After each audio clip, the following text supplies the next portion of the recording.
Alors, nous voilà au chapitre 12, le charme scénique. Très, très court chapitre. Le professeur commence, il dit, est-ce que vous vous souvenez de la réprimande que j'ai faite à Sonia? Parce qu'elle comptait trop sur son attrait naturel, sa voix et son maniérisme, de son regard et de son visage pour nous plaire. Hein, c'était au début ça, du livre. Alors, il revient un peu là-dessus. Il dit, un acteur de ce genre peut se permettre n'importe quoi, même jouer mal. Parce que s'il est charmant, s'il est beau, on lui pardonne tout. Tout ce qu'on lui demande, c'est d'apparaître en scène le plus souvent possible et d'y rester le plus longtemps possible afin de permettre à son public de voir, de contempler et d'adorer leur idole. Et pourtant, il raconte que ces admirateurs-là, quand ils voient cette personne-là dans la vie, peuvent être déçus. Ils peuvent se dire « Oh mon Dieu, il n'y a pas autant de charme dans la vie que sur la scène. » Alors, on appelle ça le charme scénique et non le charme naturel. Moi, je dois dire que j'en ai été victime, en fait, parce que j'ai sorti avec un comédien et j'aimais qui il était sur scène. Il était drôle, il était léger, il était amusant, vif et tout ça. Et dans la vie, au quotidien, il écoutait le baseball à la radio en jouant aux cartes tout seul. Oui, madame. Donc, c'était pas la même énergie sur scène que dans la vie. Alors, il avait un charme scénique et non un charme naturel.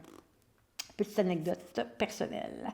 C'est un grand avantage pour un acteur que de posséder ce don, le charme scénique. Il garantit à l'avance son emprise sur son auditoire. Il l'aide à communiquer avec un grand nombre de gens ses intentions créatrices. Il enrichit ses rôles et son art. Donc, cependant, il est de la plus haute importance qu'il l'utilise qu'avec prudence, sagesse et modestie.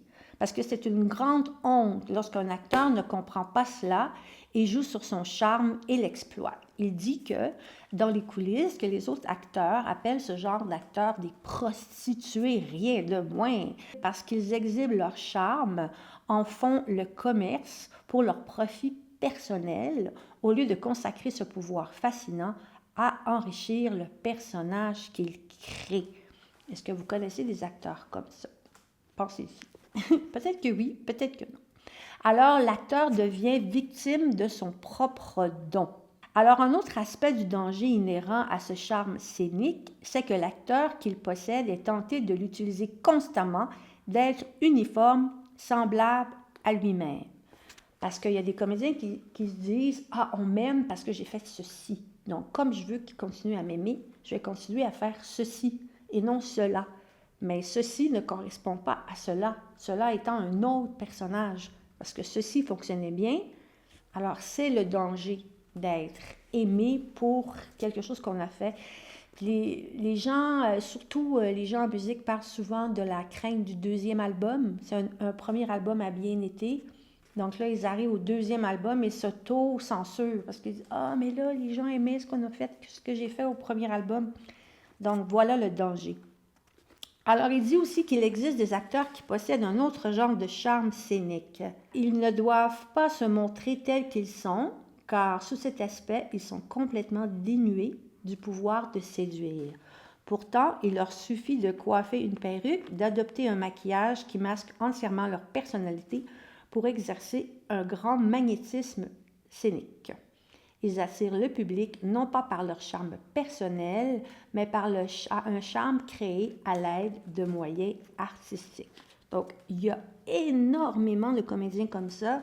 C'est des êtres gênés, timides dans la vie, et dès que tu leur mets un costume, pouf, ils s'éclatent.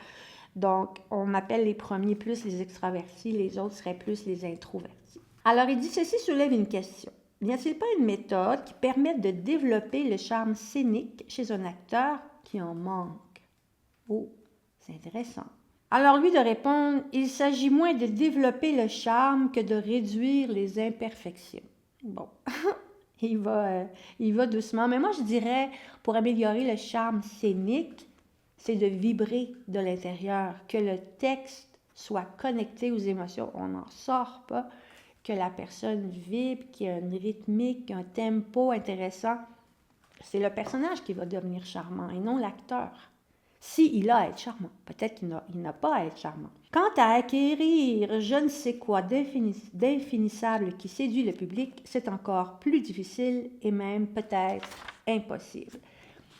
C'est comme la musicalité. Quelqu'un peut avoir une bonne technique musicale, qui a pris des cours, des cours et des cours, mais qui n'a pas de musicalité à l'intérieur de lui. Donc la musicalité est plus importante que la technique, parce que la technique, ça s'apprend. La musicalité, c'est presque impossible à l'acquérir. Donc voilà, on finit là-dessus sur ce court chapitre et on se retrouve plus tard au chapitre 14 vers une éthique théâtrale, chapitre que j'ai trouvé extrêmement intéressant parce qu'il se référait à beaucoup de choses que je connais d'expérience dans ma vie. Alors, on se retrouve plus tard. À tout à l'heure.